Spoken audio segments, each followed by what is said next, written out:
281 narrated Ma'imuna, I veiled the Prophet, peace and blessings of Allah be upon him, while he was performing ghusl for janaba. He washed his hands. Then he took water with his right hand and his left hand and washed his private parts and anything that had touched them. Then he wiped his hands on the ground or on the wall and performed ablution as for prayer except for his feet. Then he let the water reach his entire body. Then he moved away and washed his feet. 282 narrated Salama, Sulaim, the wife of Abu Talha, came to the Messenger of Allah, peace and blessings of Allah be upon him, and said, O Messenger of Allah, Allah is not shy about the truth. Is it obligatory for a woman to take a bath if she has an idlam, impurity? The Messenger of Allah said, Yes, if they see semen. 283 narrated Abu Huraira, the Prophet, met him on a road in Medina. Abu Huraira, was in a state of impurity. He said, I felt impure and went away.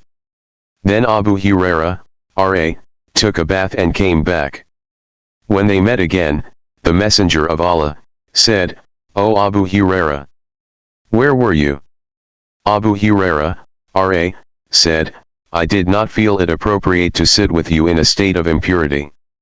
He said, Subhanallah. A believer does not become impure.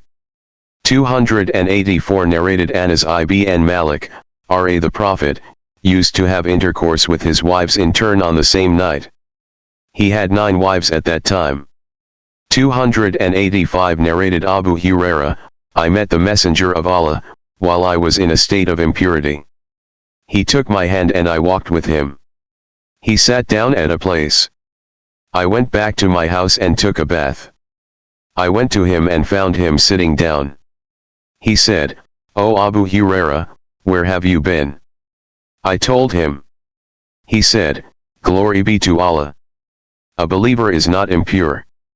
286 narrated Abu Salama, I asked Aisha, did the Prophet sleep in a state of impurity? She said, yes, but he would perform ablution. 287 narrated Umar ibn al-Khattab, may Allah be pleased with him, he asked the Messenger of Allah, peace and blessings of Allah be upon him, can one of us sleep in a state of janaba? He said, yes, if he performs ablution and sleep in a state of janaba.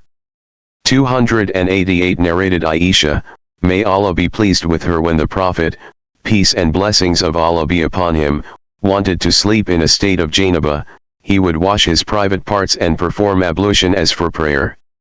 289 narrated Abdullah ibn Umar, may Allah be pleased with him, Umar, may Allah be pleased with him, asked the Prophet, peace and blessings of Allah be upon him, can one of us sleep in a state of janaba? He said, yes, if he performs ablution. 290 narrated Abdullah ibn Umar ibn al-Khattab, may Allah be pleased with him, said to the Messenger of Allah, peace and blessings of Allah be upon him, when is it obligatory for him to take a bath at night? The Messenger of Allah, peace and blessings of Allah be upon him, said to him, perform ablution, wash his private parts, then sleep.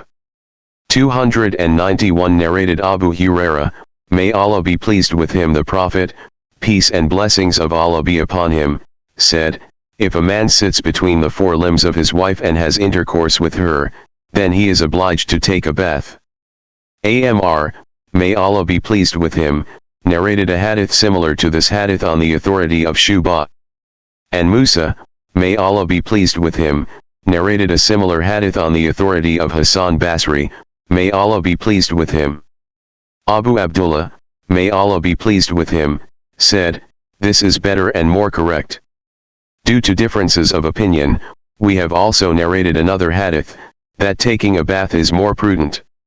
292 It was narrated from Zayd ibn Khalid al-Juhani, may Allah be pleased with him, he asked Uthman ibn Affan, may Allah be pleased with him, what should a husband and wife do if they have intercourse and semen does not come out?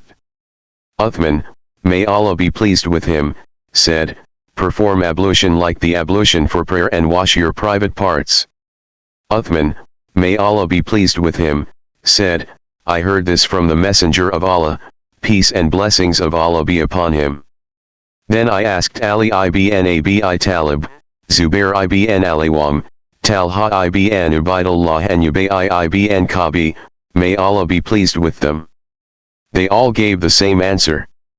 Abu Salamah, may Allah be pleased with him, narrated from Abu Ayyub, may Allah be pleased with him, that he heard the Messenger of Allah, peace and blessings of Allah be upon him, say this. 293 Ubay ibn Kabi, may Allah be pleased with him, said, he asked the Messenger of Allah, peace and blessings of Allah be upon him, O Messenger of Allah. If you have intercourse with your wife and she does not ejaculate, what is the ruling on that?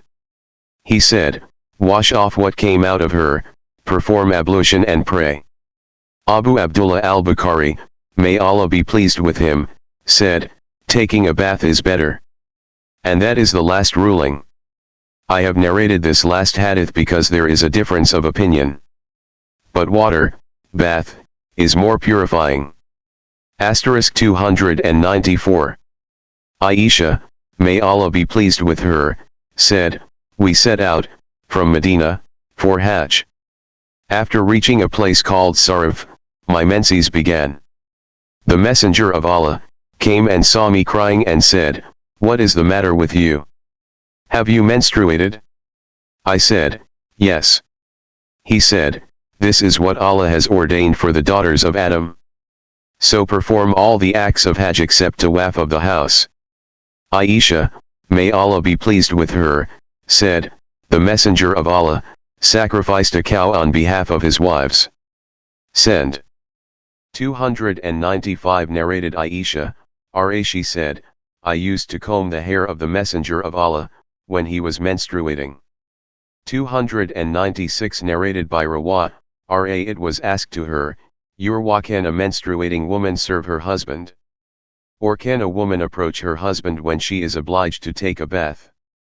Urwa, replied, that is easy for me. All such women can serve their husbands.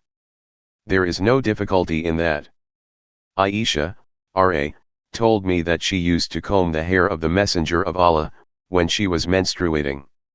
And the Messenger of Allah used to extend his head towards her, Aisha's, room from the mosque when she was menstruating. She used to comb her hair while she was menstruating. 297 narrated Aisha, the Prophet, peace and blessings of Allah be upon him, used to recline on my lap and recite the Quran. I was menstruating at that time. 298 narrated Salamah, I was lying under the same sheet with the Prophet, peace and blessings of Allah be upon him. Suddenly, I started menstruating, so I went out quietly and put on my menstruating clothes. He said, have you had your menstrual bleeding? I said, yes. He called me. I lay down with him under the sheet. 299 narrated Aisha, the Prophet, peace and blessings of Allah be upon him, and I used to take a bath from the same vessel while I was in Janaba. 300 narrated Aisha, and when he ordered me, I would wear the idr, and he would have intercourse with me during my menses. 301 narrated Aisha, he would expose his head during itikaf, and I would wash my head during my menses. 302 narrated Aisha, she said, if one of us was menstruating, the Messenger of Allah would order her to wear a heavy idr. Then he would have intercourse with her. She Aisha, said, who among you has the power to control his sexual desires like the Prophet? Khalid and Jarir, narrated similar hadiths from Shaybani, 303 narrated Ma'imuna, if the Messenger of Allah wanted to have intercourse with one of his wives during her menses, he would tell her to wear a veil. Narrated Sufyan, on the authority of Shaybani,